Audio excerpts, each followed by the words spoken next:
have this here because I'm inside. If I whack something, it doesn't got something heavier, but Aikido movements, Aikido movements, Aikido movements. Okay. Yeah. Now, into the kote gaeshi, something was here. Took, rotated, step, counter to step.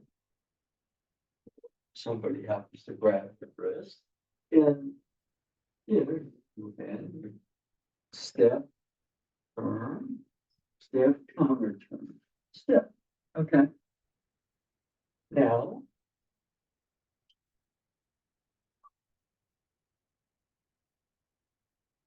let's just say that's your little sketch pad where you saw something, you just read a couple of lines, and you kind of go back to your studio. Maybe it was 2 weeks later, but you got your little sketch, and all of a sudden, that awakens kind of a memory inside your system. Right? Now, for example, here, there's a rotation. Step, counter turn rotation, step. The whole thing goes like that. And of course, somebody grabbing your wrist, boom, take the wrist, boom, you step, turn, step. There's that counter. But instead of bom, bom, bom, bom, it looks like this. Yeah. Now, I'm an artist. I see something. I just do a rough sketch. Somebody grabs my wrist. I take their wrist. I execute a turn. I step. Counter turn. Step. That's a rough sketch. But I'm back in my studio, and all of a sudden, boom. I got my colors. I got my canvas. Step, boom. So you see, I do a lot of work with this because it's just boom. To me, that's creation. All right? The act of creation is something that I need that. I need the materials, but I need the space. And once I'm in that space, there's something that happens that jogs, something in my mind and my body. They kind of come together. And then there's something about the creative space that allows I use the term soul, which is very fancy, soul, okay, or self, whatever. And they can bring the materials in there, and then all of a sudden, boom, boom, boom, boom, boom. Of course, like,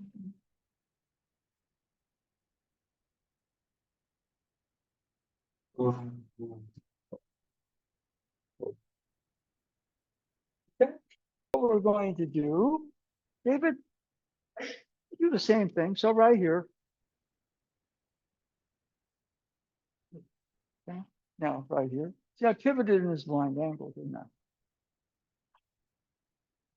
And then we got this motion.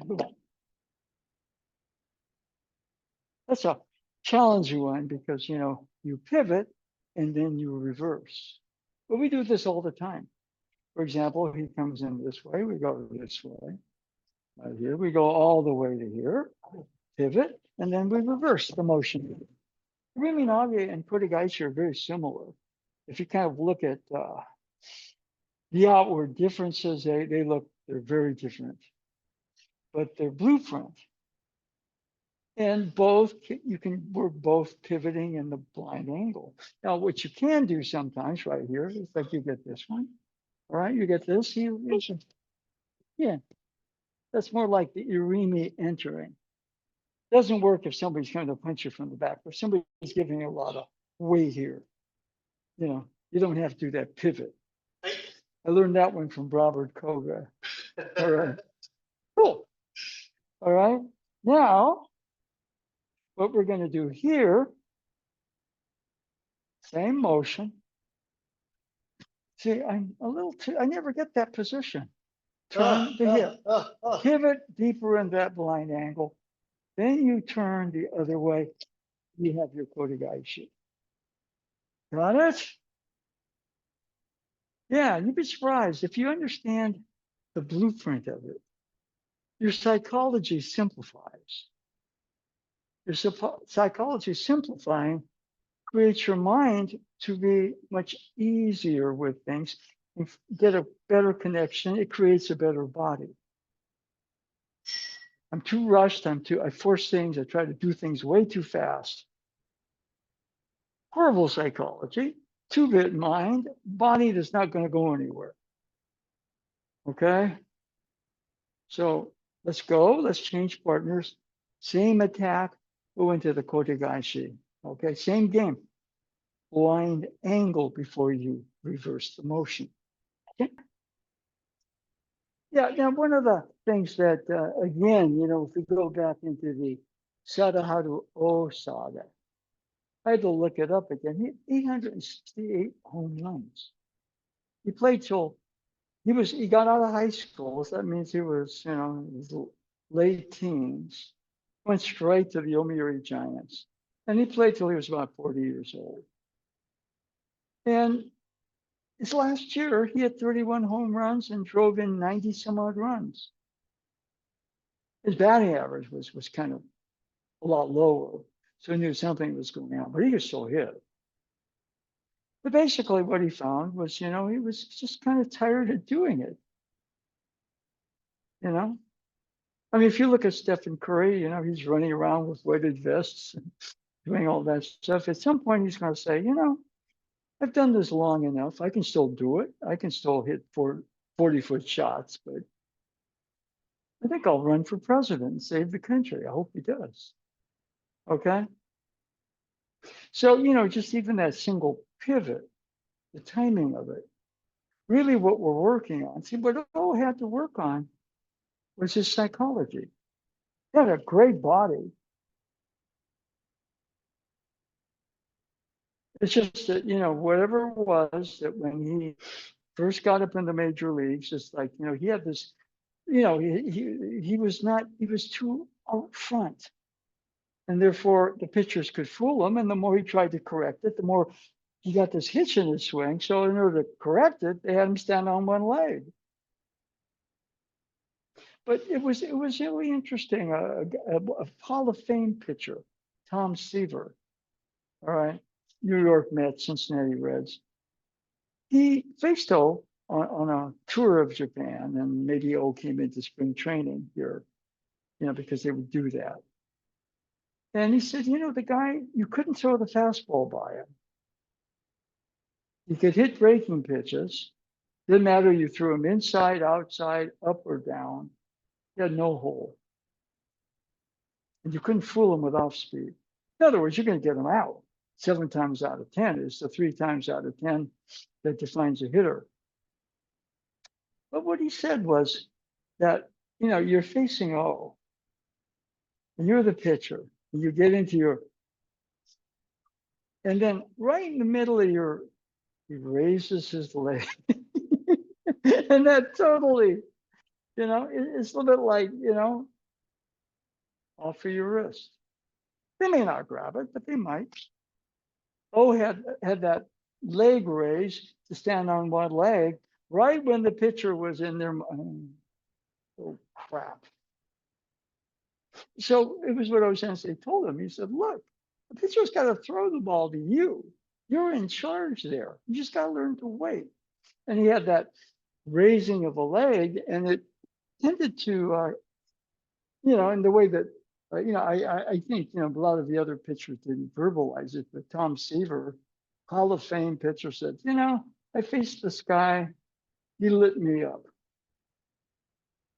And then Bob Gibson said, No, he didn't hit me up. And Tom Seaver said, he let Gibson up too. In other words, the Hall of Fame pitchers in America, they couldn't get him out.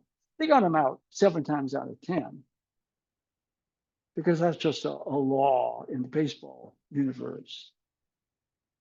But there's an area right there. And Mr. O said this. He said that, years of waiting and waiting and waiting, he said, he began to realize that the act of waiting that O Sensei told him to work on was the most active thing he did.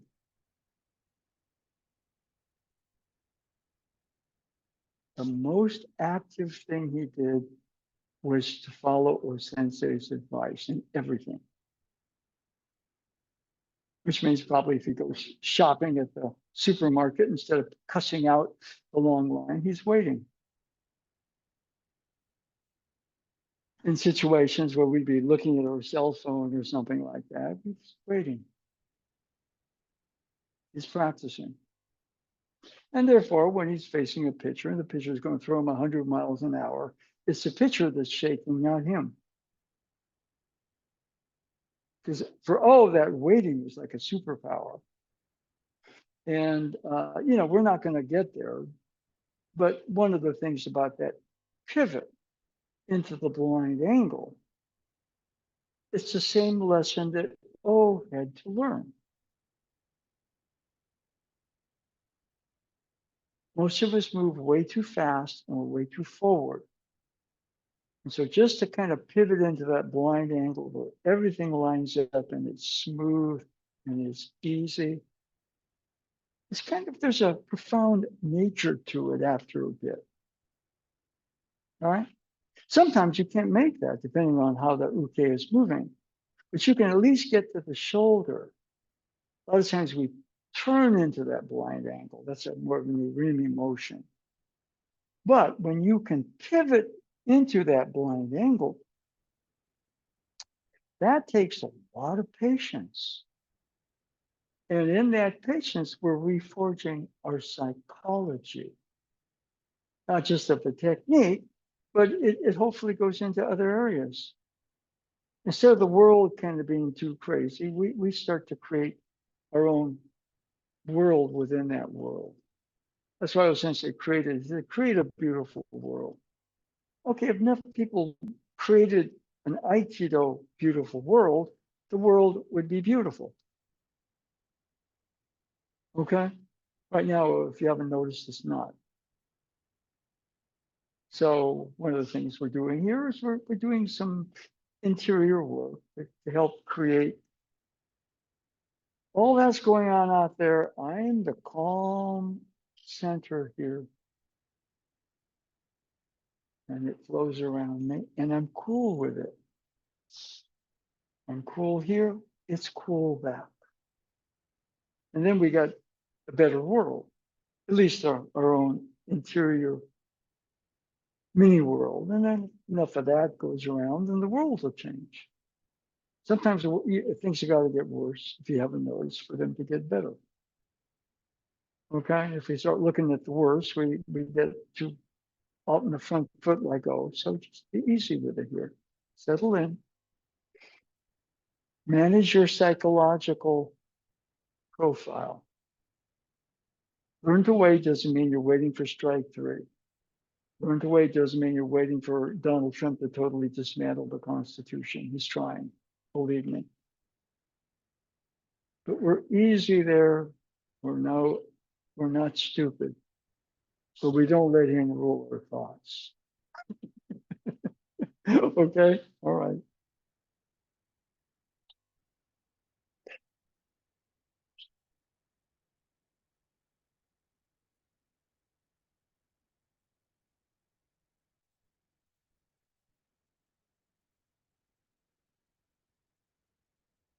Okay, thank you very much.